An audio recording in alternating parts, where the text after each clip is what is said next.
अभी तक आप सभी असेसमेंट के बारे में, आकलन के बारे में जान चुके होंगे कि असेसमेंट क्लास में भी होता है, क्लास में टीचिंग लर्निंग के टाइम होता है जिसे हम कहते हैं फॉर्मेटिव असेसमेंट कहते हैं। उसमें क्या होता है कि क्लास में टीचिंग लर्निंग के टाइम में बच्चे को लर्निंग में कोई प्रॉब्लम तो नहीं हो रही, और अगर प्रॉब्लम हो रही है तो उसको दूर करने का प्रयास किया जाता है। और जब हम सबमिटिव असेसमेंट की बात करते हैं, एंड टर्म एग्जामिनेशन की बात करते हैं, तो उसमें ये देखा जाता है कि बच्चों की ओवरऑल परफॉर्मेंस क्या रही है, उनकी ओवरऑल लर्निंग क्या रही है। हम्म।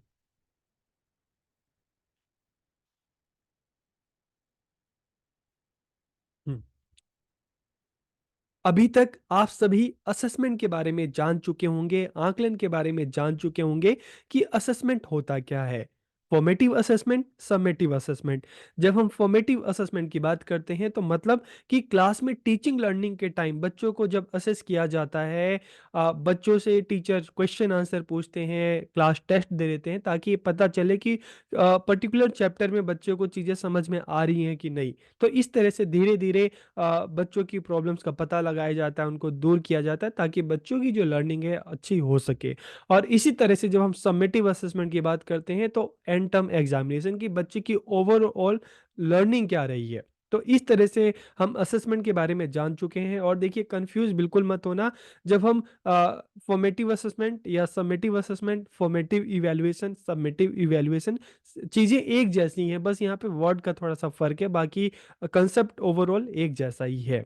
ठीक है। तो इस वीडियो में हम बात करने वाले हैं कॉन्टिन्यूअस एंड कॉम्प्रिहेंसिव असेसमेंट की सतत और व्यापक आकलन क्या है। तो बहुत सारी जगह आपको कॉन्टिन्यूअस एंड कॉम्प्रिहेंसिव इवैल्यूएशन भी देखने को मिल जाता है कि सतत और व्यापक मूल्यांकन। तो यहाँ पर भी सिर्फ वर्ड का फर्क है, बाकी चीज़ें एक जैसी ही हैं। और हम बात करने वाले हैं जो आपके सिलेबस में है, कॉन्टिन्यूअस एंड कॉम्प्रिहेंसिव असेसमेंट। तो इसको हम समझते हैं कि असेसमेंट किस तरह से कॉन्टिन्यूअस है, किस तरह से कॉम्प्रिहेंसिव है। तो वीडियो को आखिरी तक देखिए। वीडियो कैसा लगा कमेंट करके जरूर बताइए। तो वीडियो को हम शुरू करते हैं और सबसे पहले हम समझते हैं कि कॉन्टिन्यूअस एंड कॉम्प्रिहेंसिव असेसमेंट क्या है।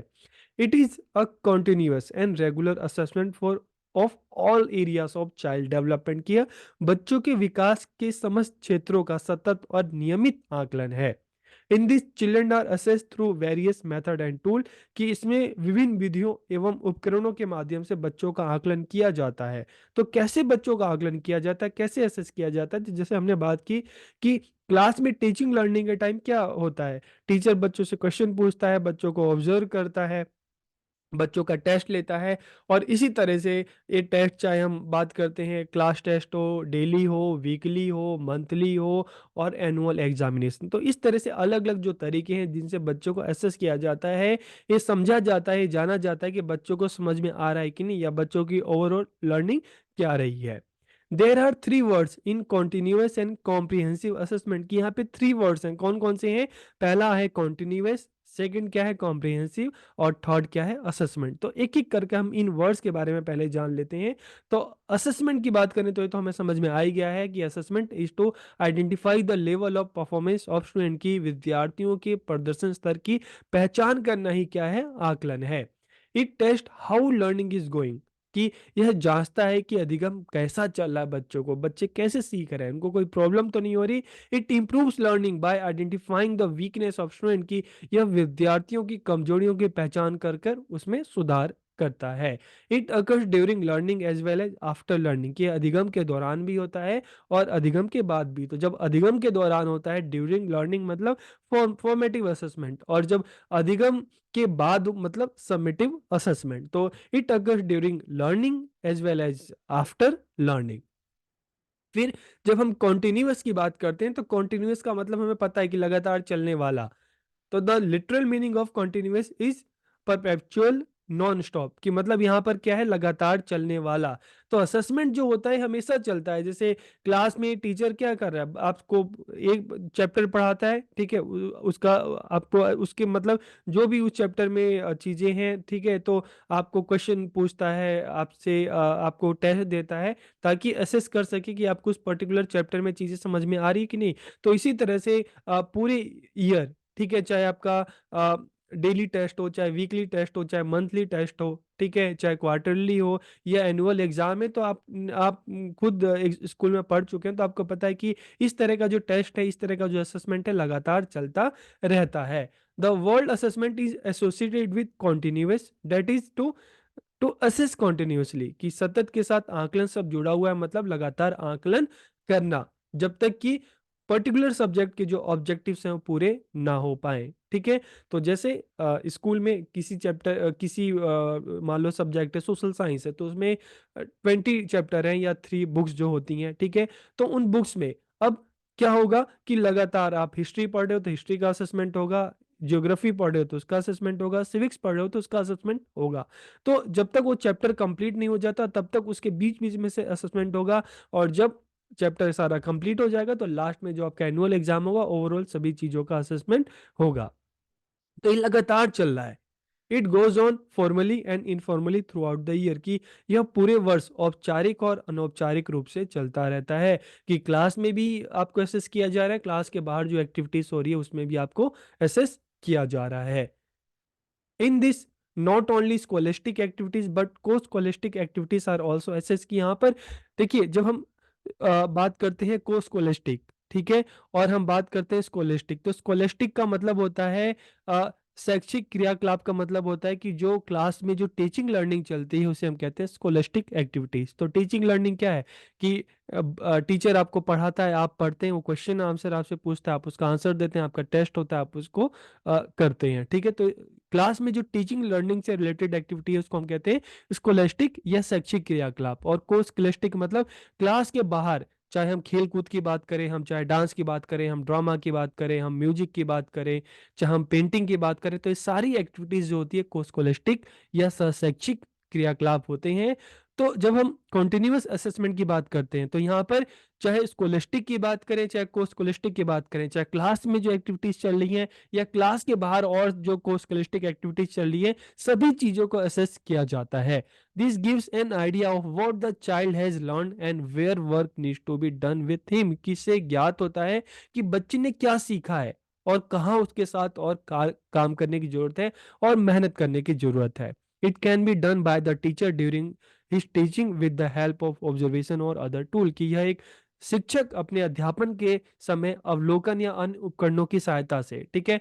जैसे हम बात कर रहे हैं को स्कॉलेस्टिक की बात करें, आप स्पोर्ट्स में बहुत अच्छे हैं, आप डांस में बहुत अच्छे हैं, आप म्यूजिक में बहुत अच्छे हैं, आप पेंटिंग में बहुत अच्छे हैं, तो ये चीजें कैसे पता चलती है? ऑब्जर्वेशन से। और अदर टूल की अगर हम बात करें तो जैसे क्लास में है, चाहे टेस्ट है, चाहे क्वेश्चन आंसर है, ठीक है, तो इस तरह से इन माध्यमों से पता चलता है कि आप पढ़ने लिखने में कैसे हैं और अदर एक्टिविटीज में कैसे हैं। The teacher uses the feedback received from this to improve his teaching method, की इससे क्या है कि टीचर जो भी बच्चों की तरफ से फीडबैक मिलता है, ठीक है, तो उससे टीचर क्या करता है अपने टीचिंग मेथड्स में, अपने पढ़ाने के तरीके में और सुधार करने की कोशिश करता है। तो यहाँ पर हमें कॉन्टिन्यूअस असेसमेंट का मतलब समझ में आया कि जो लगातार चल रहा है, स्टार्टिंग से जब आपका ईयर स्टार्ट होता है, सपोज करो आप 7th क्लास में गए, 8th क्लास में गए, तो जब आपकी अप्रैल से क्लासेस स्टार्ट होती हैं तब से लेकर आप नए नए चैप्टर्स पढ़ते हो, उसका उसका असेस टीचर उन चैप्टर को असेस करता है, आप कितना सीख रहे हैं, कितना जान रहे हैं। तो इस तरह से जब तक आप 6th 7th क्लास के स्टार्टिंग से लेकर जब तक आपकी क्लास कंप्लीट नहीं हो जाती फाइनल एग्जाम तक, आपका असेसमेंट लगातार चलता रहता है। क्लास में भी होता है, क्लास के बाहर अदर एक्टिविटीज में आप कैसे उस चीज़ को भी असेस किया जाता है। और जब हम कॉम्प्रिहेंसिव की बात करते हैं तो देखिए कॉम्प्रिहेंसिव का मतलब होता है कि एक व्यापक स्तर पर, ठीक है, इसको हम एक ब्रॉड टर्म में लेते हैं। Comprehensiveness refers to the development of all the skill of the child. तो व्यापकता से क्या मतलब है कि क्लास में जो एक्टिविटीज चल रही है, ठीक है, पढ़ाई के अलावा और भी जो दूसरी एक्टिविटीज जो है, ठीक है, तो दोनों ही चीजों को शामिल करना। तो it includes physical, mental, social, moral and emotional development, कि इसमें शारीरिक, मानसिक, सामाजिक और नैतिक, संवेगात्मक सारे विकास को सम्मिलित किया जाता है। यहाँ पर सिर्फ पढ़ाई लिखाई नहीं, पढ़ाई लिखाई के अलावा बाकी सारी चीजें, आप स्पोर्ट्स में कैसे हो, आप डांस में कैसे हो, आप म्यूजिक में कैसे हो, आप पेंटिंग में कैसे हो, तो इसमें सारे एस्पेक्ट को शामिल किया जा रहा है, इसलिए हम कह रहे हैं कॉम्प्रिहेंसिव। नहीं तो एक टाइम ऐसा था कि सिर्फ बच्चों का जो असेसमेंट है किस बेस पे किया जाता था कि बच्चा पढ़ने में कैसा है। अगर पढ़ने में अच्छा है, अच्छे मार्क्स ला रहा है तो बहुत इंटेलिजेंट है, पढ़ने में अच्छा नहीं है तो किसी काम का नहीं। लेकिन जब हम कॉम्प्रिहेंसिव की बात करते हैं तो देखिए हर बच्चे का अलग टैलेंट होता है, हर कोई पढ़ने में अच्छा हो ऐसा जरूरी नहीं। तो यहाँ पर कॉम्प्रिहेंसिव की पढ़ाई लिखाई को छोड़कर अदर एक्टिविटीज को भी इसमें शामिल कर लिया गया। इसमें चाहे स्पोर्ट्स की बात करें, चाहे हम आर्ट की बात करें, चाहे हम डांस की बात करें, ड्रामा की बात करें, सारी चीजों को असेसमेंट का पार्ट बना लिया गया। तो इससे क्या हुआ, असेसमेंट जो है कॉम्प्रिहेंसिव हो गया। तो इसमें सिर्फ एक एस्पेक्ट एकेडमिक नहीं, अदर चीजें भी इसमें शामिल कर ली गई। जैसे एक सिंपल सा एग्जांपल लो कि हम जब समंदर को, ओशन को देखते हैं तो नदियों से मिलकर समंदर बनता है। तो नदियों का अपना एक दायरा छोटा होता है, ठीक है, लेकिन समंदर का अपना एक, जब अलग अलग नदियों से मिलकर समंदर बनता है तो उसका एक व्यापक जो दायरा है, क्षेत्र है, बढ़ जाता है। उसी तरीके से जब हम बात करते हैं असेसमेंट की, कॉम्प्रिहेंसिव हम इसको क्यों कह रहे हैं, क्योंकि पढ़ाई के अलावा और भी सारी एक्टिविटीज जो है वो असेसमेंट में शामिल कर ली गई है, तो इसलिए हम इसको कहते हैं कॉम्प्रिहेंसिव। तो इसको भी टू पार्ट्स में डिवाइड किया जाता है कॉम्प्रिहेंसिव को, स्कोलेस्टिक एरिया एंड को स्कोलेस्टिक एरिया, संज्ञानात्मक और सह संज्ञानात्मक। तो आपको समझ में आ गया होगा कि स्कोलेस्टिक एरिया क्या है। इसको, स्कोलेस्टिक का मतलब है क्लास में जो पढ़ाई लिखाई से, टीचिंग लर्निंग से रिलेटेड जो चीजें हो रही हैं उसको हम कहते हैं स्कोलेस्टिक। तो यहाँ पर चाहे हम टेस्ट की बात करें, क्लास में अलग अलग सब्जेक्ट आप पढ़ते हो, आप हिंदी पढ़ते हो, इंग्लिश पढ़ते हो, मैथ्स पढ़ते हो, साइंस पढ़ते हो, सोशल साइंस पढ़ते हो, तो जो पढ़ाई लिखाई से रिलेटेड जो एक्टिविटीज क्लास में हो रही है तो उसे हम कहते हैं स्कोलेस्टिक। और स्कोलेस्टिक भी दो तरह की होती है, फॉर्मेटिव असेसमेंट, सबमेटिव। तो ये दोनों तो आपको समझ में आ गया होगा कि क्लास में जो भी पढ़ाई लिखाई हो रही है, टीचिंग लर्निंग हो रही है, तो टाइम टाइम पे, चाहे क्लास टेस्ट हो रहा है, चाहे एंड टर्म एग्जामिनेशन हो रहा है, तो फॉर्मेटिव असेसमेंट, समेटिव असेसमेंट, दोनों तरह के असेसमेंट से ये पता लगाया जा रहा है कि आप की लर्निंग जो है कि किस तरह से हो रही है, कोई प्रॉब्लम तो नहीं आ रही। तो फॉर्मेटिव और समेटिव। लेकिन जब हम कोस्कुलेस्टिक की बात करते हैं तो यहाँ पर क्लास में जो पढ़ाई लिखाई हो रही है उसके अलावा अदर एक्टिविटीज इसमें शामिल की गई हैं। तो इसमें चाहे स्पोर्ट्स की बात करें, योगा की बात करें, ठीक है, चाहे हम कल्चरल एक्टिविटीज जो है, वर्क एक्सपीरियंस, कोऑपरेशन, डिसिप्लिन, ये सारी की सारी चीजें इसमें शामिल हो जाती हैं। Through this efforts are made to provide opportunity for the development of children's mental side as well as their creative, social, moral, physical, culture, तो सारी चीजें, ठीक है। तो देखिए चाहे हम स्कॉलिस्टिक की बात करें, को स्कॉलिस्टिक की बात करें, इन सारी एक्टिविटीज से क्या होता है, इन एक्टिविटीज से कराने से बच्चों को ज्यादा से ज्यादा अपॉर्चुनिटी मिलती है अपनी टैलेंट को डेवलप करने का। और इसी से पता चलता है कि कौन सा बच्चा है स्पोर्ट्स में बहुत अच्छा है, कौन सा बच्चा है म्यूजिक में बहुत अच्छा है, कौन सा बच्चा जो है डांस में बहुत अच्छा है, कौन से बच्चे की एक्टिंग अच्छी है, कौन सा बच्चा ड्राइंग में, पेंटिंग में, इनमें अच्छा है। तो कोर्स स्कॉलस्टिक एरिया मतलब पढ़ाई के अलावा जो अदर जो एक्टिविटीज स्कूल में होती है वो इसमें आता है।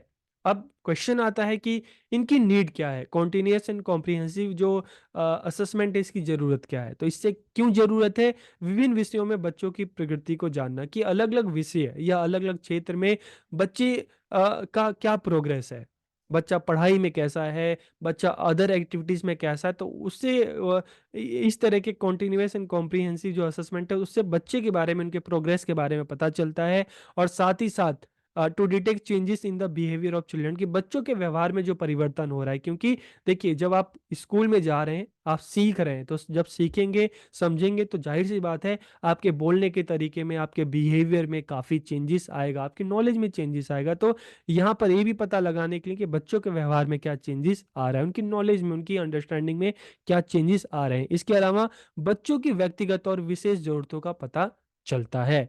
To improve the teaching learning process going on in the classroom, की क्लास में चल रही शिक्षण अधिगम प्रक्रिया भी और बेहतर होती है। क्योंकि इससे टीचर्स को भी फीडबैक मिलता रहता है खुद के लिए, और बच्चों को भी फीडबैक मिलता है।